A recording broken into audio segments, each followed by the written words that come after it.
मुक्त हुई है तो कितना लड़का कितना बुजुर्ग से जो आ गए भविष्य में ऐसी शादी करेला। मैं करूँगा साहब। कितना लड़का हमारे बच्चों हम करेंगे साहब। हम करेंगे हमारे बच्चों की करेंगे बिल्कुल करेंगे। वीडियो बना लो। और कितनी लड़कियां हैं जो ऐसी शादी करवाना चाहेगी। गुड शाबाश। चलिए हिम्मत कीजिए।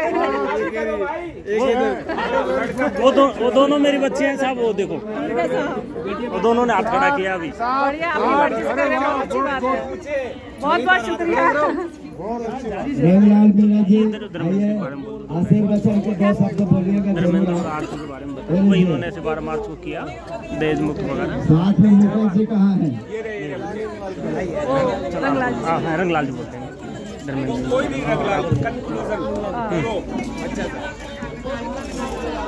सभी को जोहार। जोहार। पहले तो सभी से पूछना चाहता हूँ कि हमने हमारी जो खोई हुई पुरखों की जो रीति रिवाज और परंपराएं थी, हम उसको पुनर्स्थापित करने के लिए जो प्रयास कर रहे हैं। और आज बहन शानू की जो शादी संपन्न हुई है आदिवासी पुरखों की रीति रिवाज परंपराओं से, तो क्या आपको ये परंपरा रिवाज अच्छी लगी या जिसको लेकर हम चल रहे हैं वो अच्छी है? आज की अच्छी लगी। आज की अच्छी लगी। तो मैं आपको एक चीज बताता हूँ कि शादी है ना प्रदर्शन का विषय नहीं है। और आज हम क्या करें, शादी को क्या कर दिया, दिखावा और प्रदर्शन का विषय बना दिया। मान बढ़ाई। एक मिनट मेरी बात सुनो। बात मत करो। बात सुनो, आवाज नहीं। किसका विषय बना दिया हमने? दिखावे का विषय बना दिया। मैं ये कह रहा हूं कि आज लगन में आप लुगाई और मोटियार जा रहे हो, शर्म आनी चाहिए तुम्हें। डूब मरो। हमारे पुरखों ने एक परंपरा बनाई थी कि लड़की का बाप लड़की के पियर में पानी, वो सॉरी ससुराल में पानी तक भी नहीं पीता था। पीता था क्या? नहीं पीता था ना। लेकिन कोई बात नहीं, आप आधुनिक हो गए, पढ़े लिखे हो गए, कुछ चीजें आपने सीख ली।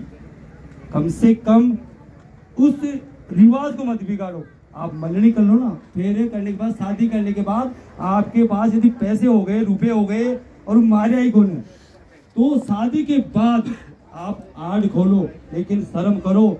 लड़की के तेल लगन कुछ नहीं हुआ, वो कंवारे मांडे है। और लगन में आप जाकर लुगाई मोटार जाकर क्या साबित कर रहे हो? ये दिखावा कर रहे हो कि माँ को चलो नौकरी लागो, माँ को मोटार नौकरी करे, तुम्हें आज लुगाई मोटार जा रहे। अरे यही हम समझा रहे हैं आपको कि आपका पैसा दिखावा करो, लेकिन पुरखों की परंपरा और रीति रिवाज को बिगाड़ के मत करो। मैं एक शिक्षक हूँ और बड़ी विडम्बना के साथ में बात कहता हूँ कि जब किसी लड़के की या लड़के की शादी की बात होती है तो जब उनको फोन करते हैं और ये कहते हैं ना सामने बैठे लड़के लड़कियां कि हम तो पढ़ गए, MA BEd हो गए, उनको फोन करके पूछो ना कि तुम्हारे घर क्या वो रिश्ते बाद 4 गोद बता दो। हाँ देखो मन तो याद बंदे का करा था, काका ने बोया बया ने पूछ बताऊंगी। ये स्थिति है इनकी। तो कहने का मतलब है अपनी पुरखों की संस्कृति परंपराओं से जुड़कर रहो, दिखाओ में आप मत जाओ। मैं सबसे पहले हृदय से कोटि कोटि से प्रणाम करना चाहूंगा। तो डॉक्टर जो हीरा जी हमारे सामने खड़ी है, श्रीमान जी जो बैठे हुए हैं, इन्होंने सर्वप्रथम हमारी जो परंपराएं जो खो चुकी थी, धराड़ी प्रथा की जो विवाह व्यवस्था लुप्त हो गई थी, स्वयं की बेटी से इस परंपरा को हमारे बीच में वापस लाया। मेरा सौभाग्य, हमारी टीम का सौभाग्य है कि हम उसके साक्षी बने। उसके बाद भाई धर्मेंद्र, इन्होंने वही दृढ़ संकल्पना के साथ अपने से इस चीज की शुरुआत की, हम भी उसके साक्षी बने। और फिर ऐसी लगन लगी कि कोई नोतो भी नजर ध्यान पड़ जाओ कि ऊंड आदिवासी रीति रिवाज की बात हो रही है, बाकी पूरी टीम है पहुंचाओ बना में नकटा होगा। और नकटा ऐसे होगा कि अब तो ये पूरी रिवाज ना परंपरा ने वापिस समाज में स्थापित कर ही छोड़ा। लोग माने गाड़िया काढ़े, थड़े पे बैठ माँ की बातें करे, लेकिन वो भी माने घनी मीठी लागे। क्यों? कि कोई बात को ने ये गाड़ी आपने काढ़ेला लेकिन आपने चालता रहो आगे इन गाड़ी कार थक जाए कि छोरा सही करे चलिए अपन रोजी ना गाड़ा काढ़ा जा बाकी वो काम बढ़िया छे। आज बहुत दिनों बाद ये देखने को मिला, नहीं तो हकीकत में 1 बजे तक 2 बजे तक सिर्फ स्टेज पे ना एक ड्रामा होता है, एक दिखावा होता है, फुहारे छूटते हैं, ड्रोन आता है, वरमाला आता है, एक कैमरामैन होता है ना, और एक एक्टर और अभिनेता जानते हो, हीरोइन जिस प्रकार एक डायरेक्टर कहता है कि ऐसे एंगल बनाओ, ऐसे खड़े हो, तो वो नचाता कैमरामैन हमारी बहन बेटियों की इज्जत स्टेज पर। और फिर फेरे होते हैं 2 बजे बाद और वो तुरंत ही 15-20 मिनट में कर आके वो निकल जाते हैं। अब बहुत अच्छा लगा कि इतनी संख्या में माताएं बहनें और युवा साथी है ना जो बैठ के और कितने रोमांच तरीके से सबको जिज्ञासा थी, और जिज्ञासा वैसी थी अंत तक पता है चला 2 घंटे हो गए अपन को बैठे हुए।